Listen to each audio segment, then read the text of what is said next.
عارفين إن الأبراج اتذكرت في الكتاب المقدس؟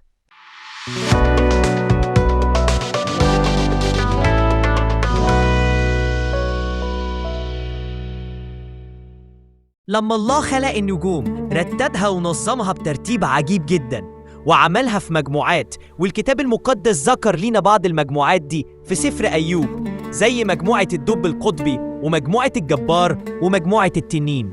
وربنا كان بيظهر كل مجموعة من النجوم دي في ميعاد معين.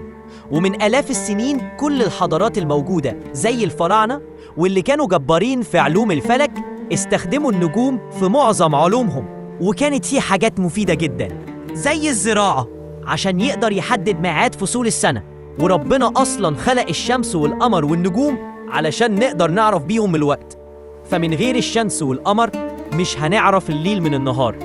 كمان البحارة زمان كان بيستخدموا النجوم والفلك عشان يعرفوا بيهم الطريق. لكن زي ما الإنسان استخدم النجوم والعلوم عشان يمجد اسم الله، كمان استخدمها في التنجيم والسحر. مش بس كده، ده كمان ادعوا انه هيعرف المستقبل.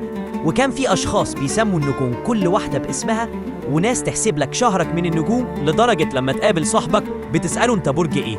والحقيقة ان الكلام ده كذب وشعوذة، والمستقبل محدش يقدر يعرفه ولا حتى يتنبأ بيه، لا من النجوم ولا غيره. فالمستقبل في ايد ربنا بس، ومحدش يقدر يعرفه غير الله.